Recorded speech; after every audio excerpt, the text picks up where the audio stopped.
बेटा आज से हम स्टार्ट करने वाले हैं चैप्टर नंबर 9 लेजर्स। ठीक है, तो लेजर्स बेसिकली जनरल एंट्री के बाद जो सेकंड स्टेप आता है वो आता है लेजर्स का। जब मैंने आपको चैप्टर 1 पढ़ाया होगा बेटा, तो ये बात हमने डिस्कस की थी। फर्स्ट ऑफ ऑल एक ट्रांजेक्शंस होते हैं, ट्रांजेक्शंस के बाद फिर आपको उसको रिकॉर्ड करना होता है, मींस उनकी एंट्री करनी होती है। तो हम जनरल एंट्री को हम लोग पहले रिकॉर्ड करते हैं, रिकॉर्ड करने के बाद जस्ट उसके बाद होता है आपका लेजर्स। लेजर्स क्या मतलब हमें बनाने हैं, तो लेजर्स का चैप्टर जो है बेटा हम स्टार्ट करने वाले हैं चैप्टर 9, हमारी टीएस ग्रेवाल के अंदर है बेटा ये। ठीक है, तो पहले हम स्टार्ट करते हैं। आज सबसे पहले जो हम पढ़ेंगे वो पढ़ेंगे चैप्टर के अंदर चीजें हैं कौन कौन सी बेटा, हमें पढ़ना क्या क्या है इसके अंदर। क्योंकि बेटा देखो इसका सिंपल सा कंसेप्ट है, जनरल एंट्री होगी लेजर पोस्टिंग कर दो, जनरल एंट्री होगी लेजर पोस्टिंग, लेकिन आपका practical as well as theory भी कंसर्न है, थ्योरी को भी आपको पढ़ना है बेटा। क्योंकि 11th क्लास के अंदर मैं अगर ऐसे बोलूं कि अगर 50-50 दोनों दोनों है तो 50 आपका थ्योरी है, 50 आपका प्रैक्टिकल है बेटा। तो इसको आप लोग कंसिडर करना ही पड़ेगा, इसको आप लोग इग्नोर नहीं कर सकते। थ्योरी भी हमें कवर करनी है, साथ साथ प्रैक्टिकल को भी समझना है बेटा। तो पहले हम लोग अपने जो थ्योरी का पोर्शन है उसे पूरा अच्छे से कवर करते हैं। तो चैप्टर 9 हमें बता क्या रहा है वैसे, ठीक है। तो पहले जरा देखते हैं यहाँ पे, तो जो हमारे पास जो इसके पढ़ने के जो ऑब्जेक्टिव्स हैं, पहले नंबर वन पहला मीनिंग ऑफ लेजर। लेजर का मीनिंग क्या है बेटा, तो इसके अंदर इस टॉपिक के अंदर हम लोग क्या क्या पढ़ने वाले हैं बेटा। तो व्हाट इज लेजर, एंड साथ साथ उसको हम लोग ये भी बात कर रहे हैं कि इसको हम लोग प्रिंसिपल बुक ऑफ अकाउंट्स क्यों कहते हैं, प्रिंसिपल बुक्स ऑफ अकाउंट्स क्यों कहा जाता है, इसको क्यों कहते हैं हम लोग इसको, तो इसके ऊपर भी हम लोग डिस्कस करने वाले हैं। सेकंड आता है बेटा क्या, features and utility of ledgers. Features and utility of ledger मतलब उसकी क्या क्या फीचर्स हैं, साथ साथ उसके क्या क्या यूजेस हैं, यूटिलिटी क्या क्या बेटा उसकी, तो कैरेक्टरिस्टिक्स होगी, एडवांटेज होगी, ये सभी इसके अंदर आती है। फिर हम बात करेंगे थर्ड पोर्शन पे, हमारे पास आता है फॉर्मेट। लेजर्स का जो फॉर्मेट है वो हम कैसे बनाने वाले हैं, कैसे लेजर्स बनते हैं, उनका फॉर्मेशन कैसी होगी, उनके कॉलम क्या होंगे, एक्सेट्रा एक्सेट्रा, उनमें क्या क्या चीजें लिखनी है हमें। ठीक है सर, ओके। तो थर्ड नंबर पे हमारे पास ये है। फोर्थ नंबर पे बेटा मैकेनिक्स है ऑफ पोस्टिंग की, जो हम लेजर्स के अंदर चीजों को ट्रांसफर करते हैं जनरल एंट्री से, उसको हम पोस्टिंग बोलते हैं, उस प्रोसेस को हम लोग पोस्टिंग बोलते हैं। तो उसकी मैकेनिक्स को समझेंगे कि ये पोस्टिंग होने के बाद कैसे किस साइट पे क्या क्या चीजें पोस्ट होती हैं, तो वो हमें अच्छे से अंडरस्टैंड करना। चैप्टर नंबर 9 बनाया इसलिए गया है कि जनरल एंट्री से लेजर पोस्टिंग आप करते कैसे हो, उसकी मैकेनिक्स को हम लोग समझेंगे यहाँ पे। देन उसके बाद आती है बैलेंसिंग ऑफ लेजर। लेजर्स को जब बन जाता है तो उसकी बैलेंसिंग करनी होती है। वैसे बैलेंसिंग मैंने आपको चैप्टर नंबर 6 के अंदर सिखाया था, जब rules of debit and credit आपको मैंने समझाया था बेटा। तो अगर उस चैप्टर में आपको कवर हुआ होगा तो वेल एंड गुड, अगर नहीं हुआ है इन केस तो हम लोग उसको दोबारा रिवाइज करने वाले हैं, जिससे कि वो चीजें हमारी अच्छे से स्ट्रांग हो सके बेस बेटा सब चीजों का। ठीक है, yes sir, okay. And difference between, फिर हम लास्ट में बात करने वाले हैं जर्नल्स एंड लेजर्स के बीच में क्या डिफरेंसेस है, जर्नल और लेजर के बीच में क्या डिफरेंसेस है। एंड लास्ट में ट्रायल बैलेंस, जो एक छोटा सा पोर्शन है, वैसे चैप्टर है बेटा इसका पूरा, तो हम चैप्टर के ऊपर भी डिस्कस करने वाले हैं, लेकिन यहाँ पे हम इस लेजर के साथ एक ट्रायल बैलेंस को बनाएंगे, ताकि जिससे कि हमें ये पता लग पाए कि फाइनेंशियल जो हम लोग फाइनल अकाउंट बनाने जा रहे होते हैं उसमें जो ट्रायल बैलेंस की जो इंपॉर्टेंस है, वो ट्रायल बैलेंस लेजर के बेस पे कैसे बनता है। हर चीज एक दूसरे से कनेक्टेड है बेटा। पहले कोई ना कोई मॉनेटरी ट्रांजैक्शंस, मतलब आपके बिजनेस में ट्रांजैक्शन होने चाहिए। देन जब आपके पास ट्रांजैक्शन हो जाते हैं तो उनकी जर्नल एंट्री हम लोग पोस्ट करते हैं, जर्नल एंट्रीज करते हैं हम लोग। जर्नल एंट्री करने के बाद फिर हम लोग करते हैं उसकी लेजर पोस्टिंग, लेजर्स बनाते हैं हमने, उनमें जर्नल एंट्री को पोस्ट करते हैं। देन उसके बाद ट्रायल बैलेंस, फिर आपका फाइनेंशियल स्टेटमेंट बनता है, फिर इसको आप कम्युनिकेट कर पाते हो। तो पूरा प्रोसेस हो गया पूरा, क्या बोलते हैं, अकाउंटिंग का। यस और नो, यस सर। तो ये सब चीजें हम लोग अच्छे से समझने वाले हैं बेटा। तो चैप्टर अपना स्टार्ट करते हैं, chapter number 9। Okay, yes sir, ठीक है बच्चे। चैप्टर नंबर 9 में सबसे पहले जो स्टार्टिंग हमारे पास आती है वो आती है meaning of ledger. Meaning of ledger, ledgers की मीनिंग क्या है बेटा, मीनिंग उसको समझते कैसे हम लोग, ध्यान देना मेरे बात को समझना बच्चे। All business transactions are first recorded in journal. जितने भी आपके पास ट्रांजेक्शंस है, जितने भी आपके पास ट्रांजेक्शंस है जो मॉनेटरी, जो पैसे में हुए बेटा, उनको सबसे पहले हम लोग कहां पे रिकॉर्ड करते हैं, फर्स्ट ऑफ ऑल कहां पे उनकी एंट्री लिखते हैं, एंट्री, दैट इज जर्नल। और जर्नल में कोई भी चीज अगर लिखी जा रही है तो वो किस में लिखी जाती है, क्रोनोलॉजिकल ऑर्डर में। किस में लिखी जाती है, क्रोनोलॉजिकल ऑर्डर में, मतलब डेट वाइज। हर चीज कैसे होगी, डेट वाइज होगी। कैसे होगी, डेट, यहाँ पे डेटा जो बनेगा वो डेट वाइज बनने वाला है। Yes, yes sir. After that these transactions are transferred, means posted to respective accounts, उनके अकाउंटों में भेज दिया जाता है, उनके अकाउंटों में ट्रांसफर कर दिया जाता है, उनके अकाउंट्स में भेज दिया जाता है। इन द लेजर्स, जिसको हम लोग क्या बोलते हैं, लेजर्स के अंदर, लेजर्स में मल्टीपल अकाउंट बनते हैं, लेजर्स में ही मल्टीपल अकाउंट बन जाते हैं, जिससे कि हम लोग बाद में इनको वहां पे ट्रांसफर करते हैं। यस और नो, यस सर। सर इसका मतलब पहले हम जर्नल एंट्री पास करेंगे, देन उसके बाद उनके अकाउंट में जब हम लोग भेजेंगे तो जहां पे सारे अकाउंट बनते हैं उसे हम लेजर बोलते हैं। बिल्कुल सही बात है बेटा, लेजर मतलब समझ में आ गया बेटा कि जहां पे आप लोग सारे अकाउंट्स बना रहे हो दैट इज लेजर, उसे हम लोग बोलते हैं लेजर्स। ठीक है, yes sir, okay. A ledger is a book which all accounts such as, अब सारे एसेट्स मतलब सारे अकाउंट्स, अब अकाउंट कौन से होंगे, बेसिक बात करें तो मॉडर्न अप्रोच के अकॉर्डिंग वो अकाउंट कौन कौन से होते हैं भाई, या तो एसेट होगा या लायबिलिटीज होगा या कैपिटल होगा या फिर रेवेन्यू या फिर एक्सपेंसेस। ये 5 हेड में से कोई भी, मतलब 5 हेड में कोई भी एक हेड का अकाउंट वहां पे बन रहा होगा, कोई भी एक हेड का अकाउंट। जैसे कि मैं सपोज करो बोल रहा हूं मशीनरी अकाउंट, तो मशीनरी अकाउंट किस में आता है, एसेट्स में, लायबिलिटी में, कैपिटल में, रेवेन्यू में, एक्सपेंस में। तो आप कहोगे सर वो एसेट्स में आता है, तो एसेट्स का अकाउंट बनेगा वहां पे, एसेट्स का अकाउंट मतलब आप बनाने वाले मशीनरी का। मैं बोल रहा हूं यहाँ पे बनाना बेटा क्रेडिटर्स का अकाउंट, तो क्रेडिटर्स किस में अकाउंट होता है, तो आप कहोगे सर वो आता है assets, liability, capital, revenue, expense, sir वो आता है आपका लायबिलिटीज के अंदर। तो लायबिलिटीज का वहां पे एक अकाउंट बनेगा जिसका नाम क्या है, क्रेडिटर्स। ठीक है, तो वो बनेगा अकाउंट, और अकाउंट बन कहां पे रहा है, लेजर्स के अंदर। कहां बन रहा है, लेजर्स के अंदर बन रहा है। ठीक है, आर मेंटेन सेपरेटली, और वहां पे जितने भी अकाउंट बनते हैं सब अलग अलग बनते हैं। ऐसा नहीं कि मैं अगर मशीनरी अकाउंट बना रहा हूं तो मशीनरी को एसेट्स के अंदर पोस्ट करके सारी जितने भी एसेट्स हैं उनको एक जगह पे रिकॉर्ड कर दूंगा, सारे लायबिलिटीज को एक जगह पे रिकॉर्ड कर रहा हूं, सारे रेवेन्यूज को एक जगह पे रिकॉर्ड कर रहा हूं। नहीं, मैं सबके लिए सेपरेट अकाउंट को मेंटेन करूंगा। ठीक है, चाहे वो मेरे लिए एसेट्स हो तो एसेट्स में कौन सा हेड है मैं उसके लिए सेपरेट अकाउंट बनाने वाला हूं। मशीनरी अकाउंट अलग बनेगा, फर्नीचर अकाउंट बनेगा, लैंड एंड बिल्डिंग अकाउंट आपका अलग बनने वाला है, डेटर्स का अकाउंट बनेगा, बैंक अकाउंट, कैश अकाउंट, ये सारे अकाउंट सेपरेटली रिकॉर्ड होंगे, अलग अलग रिकॉर्ड होंगे बेटा। एक ही अकाउंट में सारे ट्रांजेक्शन पोस्ट नहीं करने आपको क्या करना है, सबके लिए एक सेपरेट अकाउंट बनाना है। यही पर्पस होता है लेजर्स का, जिससे कि क्या हो कि जर्नल एंट्री में हमें यह बात नहीं समझ में आती है कि हमारे पास नेट बैलेंस कितना है, अभी नेट बैलेंस कितना है और मैंने इस अकाउंट से रिलेटेड कितने ट्रांजेक्शंस कर लिए हैं। लेकिन जो लेजर्स है उसकी एक खूबी है कि वो सारे अकाउंट आप सारे ट्रांजेक्शंस आपको एक ही जगह पे प्लेस करके बता देता है कि भाई ये ट्रांजेक्शन हुए और नेट बैलेंस अभी आपके पास ये है। तो लेजर्स की एक खासियत है बेटा ये। ठीक है, yes sir, okay. Each account show the summary of transactions, ये जो बात मैंने अभी थोड़ी देर पहले की आप लोगों से, ये बात यहीं पर लिखी है, summary of all transaction relate to particular item. जो भी जिसके बारे में आप बात कर रहे हो, मशीन, प्लांट, फर्नीचर, जो भी आप बात कर रहे हो उसके बारे में यहाँ पे समरी सबकी आ जाती है और एक बार में हम उसको पढ़ के एनालाइज कर पाते हैं कि फर्नीचर, बिल्डिंग, मशीनरी, कैश हमारे पास नेट अभी कितना अवेलेबल है। Yes sir, no, yes sir, मेरी बात समझ में आता गई, बिल्कुल सर समझ में आ गई, थैंक यू बच्चे। फिर हम वही बात करते हैं सेकंड नंबर पे, जो अभी हमने डेफिनेशन पढ़ी उसी डेफिनेशन को थोड़ा सा और सिंपल करके बताया गया। Ledger is a book that contains in a classified or summarized form a permanent record of all business transactions। ठीक है, ये सिंपल वर्ड्स में हम बता रहे हैं डेफिनेशन को बेटा।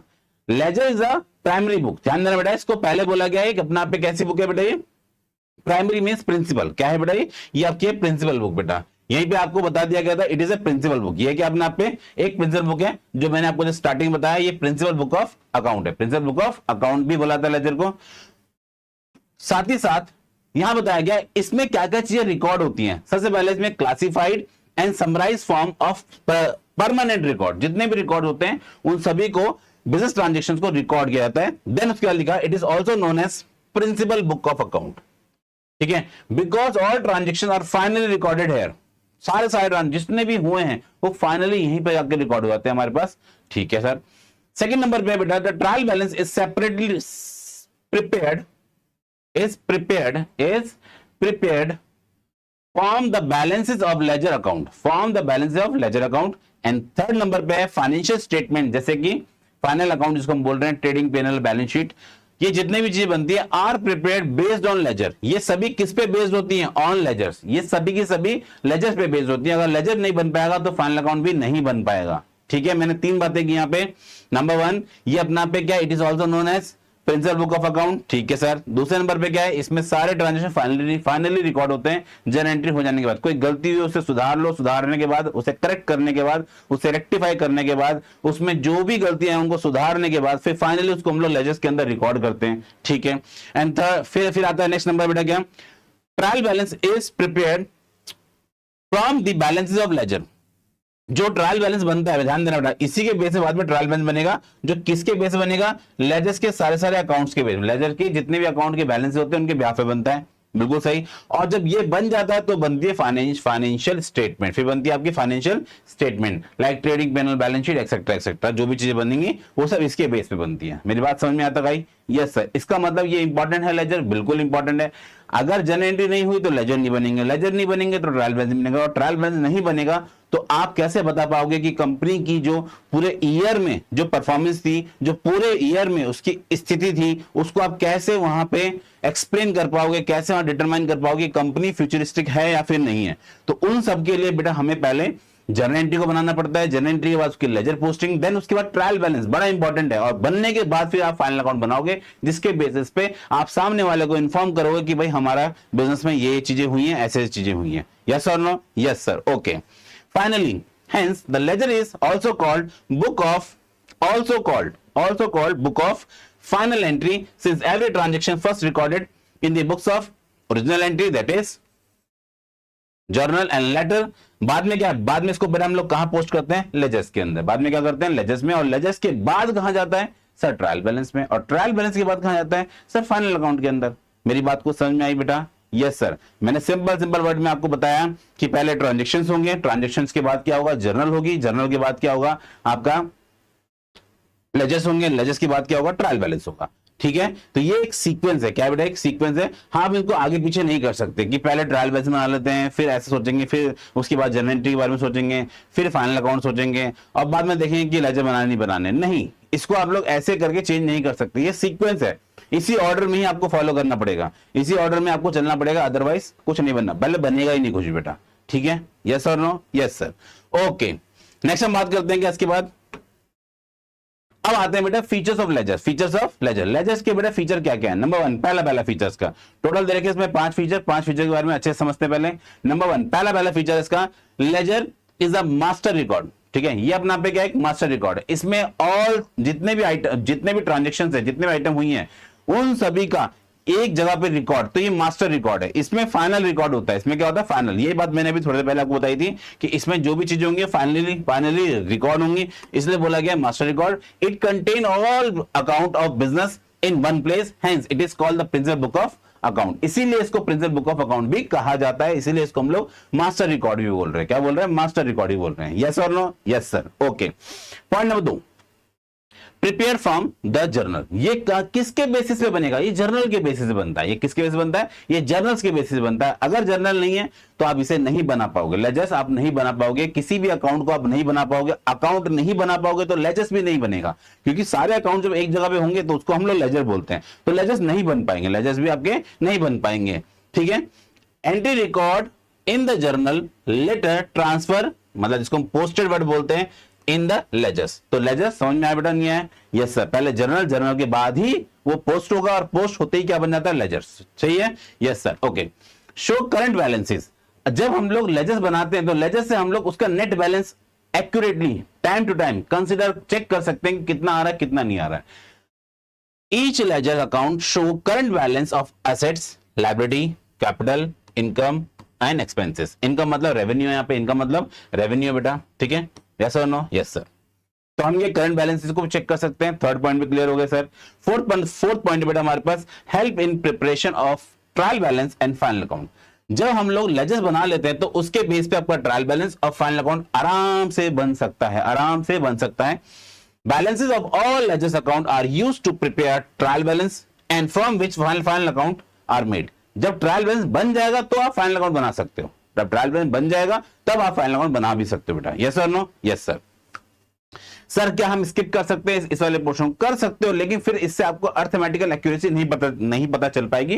ट्रायल बैलेंस बेसिकली क्या करता है, आपको बता देता है गलती हुई या नहीं हुई, क्योंकि आप मल्टीपल अकाउंट बनाओगे, बहुत सारे लेजर्स, एक लेजर के अंदर मल्टीपल अकाउंट होंगे, तो उन अकाउंट के बैलेंसेस सही हैं या फिर गलत हैं, उसकी एक्यूरेसी जज करता है कौन? Trial balance. और जब ट्रायल बैलेंस मैच कर जाता है तभी बनता है आपके फाइनल अकाउंट। और अगर आपने पहले फाइनल अकाउंट बना लिए तो फिर बेटा कहीं पे अगर एरर होगा तो आप कैसे उसे चेक कर पाओगे, क्योंकि फाइनल अकाउंट नॉर्मल तो होते नहीं बेटा, फाइनल होगा, नाम ही क्या है, फाइनल अकाउंट है। तो फाइनल अकाउंट बनाने में थोड़ा समय लगता है, उसके लिए बहुत सारी चीजें एनालाइज करनी पड़ती हैं। और अगर उसमें पहले से ही गलतियां हैं तो सोचिए जब आप कर रहे होगे तो वहां तो मल्टीपल एरर्स आएंगे जिसकी वजह से फिर बाद में पूरा ही जो बनाया आपने वो खराब हो जाएगा। यस और नो? Yes sir. आगे बेटा आपको दे रखा गया summaries and effect of transaction. जितने भी इसके अंदर ट्रांजेक्शन रिकॉर्ड करोगे उनकी समरीज होती हैं। यहां पे जो भी आपने ट्रांजेक्शन किए हैं जर्नल एंट्री वाइज, उन सभी की समरी कहां पे रिकॉर्ड हो रही होती है? लेजर्स के अंदर रिकॉर्ड हो रही है। कहां पे रिकॉर्ड होती है? लेजर्स में रिकॉर्ड हो रही होती है। लेजर्स के अंदर उसको रिकॉर्ड करते हैं। यस और no? Yes sir. Ledgers account summarize how transaction are affected the asset liability capital income and expenditures, जिसको हम लोग बार बार एक्सपेंसेस बोल रहे हैं। यहां पे एक्सपेंडिचर वर्ड दे रखा है, दैट इज एक्सपेंस। मेरी बातें कुछ क्लियर है बेटा आप लोग को? Yes sir. ये है बेटा हमारे पास features of ledger. Features of ledger total कितने फीचर्स है हमारे पास? 5 फीचर्स हैं। पहला फीचर फटाफट से एक बार फटाफट रिवाइज करते हैं। First of all ledger is the master record. Yes sir. दूसरे नंबर पे क्या है बेटा? Prepare from the journal. Journal के बेसिस बनता है। फिर इसमें क्या चीज होती है? इसमें करंट बैलेंसेस, हर अकाउंट का आप करंट बैलेंस चेक कर सकते हो, एसेट लायबिलिटी एक्सपेंस रेवेन्यू का चेक कर सकते हो। एंड इसके बेसिस पे ट्रायल बैलेंस बनता है, इसके बेसिस पे ट्रायल बैलेंस बनता है, फाइनल अकाउंट भी बनता है। ठीक है। एंड लास्ट में क्या है बेटा? ये हर अकाउंट की हर ट्रांजेक्शन की समरीज होती हैं। जितने भी ट्रांजेक्शन हुए उनकी समरी होती हैं। क्योंकि जब आप जर्नल रिकॉर्ड करते हो आप मल्टीपल चीजें रिकॉर्ड कर लेते हो, लेकिन मल्टीपल चीजों से आप ये गैस नहीं कर पाओगे कैश कितना अवेलेबल है, बैंक में कितना अकाउंट है, फर्नीचर कितने रुपए का है, फर्नीचर पे कितना खर्च हो गया है, आपके टोटल एक्सपेंसेस कितने हो गए। लेकिन जो एक्सपेंस अकाउंट होगा वो आपको बता पाएगा कि भाई हमने इतना खर्च कर दिया सैलरी में, इतना खर्च कर दिया वेजेस में, इतना खर्च कर दिया इलेक्ट्रिसिटी बिल में, इतना सन्ड्री एक्सपेंसेस में खर्च हो गया। तो पर्टिकुलरली आपको एक जगह पे समरी दे सकता है हर चीज की। यस और नो? तो ये टोटल कितने फीचर्स हमारे पास? 5 फीचर्स हैं। ठीक है। Yes sir. ओके, अब चलते हैं हम लोग अपने फाइनल सेक्शन की तरफ। फाइनल सेक्शन है बेटा हमारे पास यूटिलिटीज। यूटिलिटीज ठीक है, तो उनको पढ़ते हैं हम लोग। क्या है इनकी यूटिलिटीज, क्या है इनकी इंपॉर्टेंस ऑफ लेजर्स, लेजर्स की क्या क्या इंपॉर्टेंस है, इसके बारे में हम लोग आज डिस्कस करते हैं फटाफट से बेटा। तो टोटल ये भी कितने हमारे पास? आई थिंक ये भी 4 ही है बेटा। यस, ये भी कितने हमारे पास? 4 है बच्चे। कितने? ये भी 4 है, बस ज्यादा नहीं है बेटा। ठीक है, तो एक बार फटाफट से इसको भी देख लेते हैं हम लोग। नंबर 1 पहला क्या है? Provide complete information of particular account. एक अकाउंट के बारे में, अब पर्टिकुलर अकाउंट कोई भी अकाउंट है उसके बारे में ये हमें फुल एंड फ्लेज, मतलब फुल फ्लेज नॉलेज देता है कि भाई हम लोगों ने क्या क्या कैसे कैसे किया है, उसके बारे में कंप्लीट नॉलेज देता है। Complete knowledge A to Z। ठीक है, पर्टिकुलर अकाउंट जो भी अकाउंट है उसके बारे में आपको कंप्लीट नॉलेज देगा। जैसे कैश अकाउंट बना रहे हो तो कैश में कितना कैश अवेलेबल है, कैश कहां कहां पे गया है, कहां कहां से पैसे आए हैं।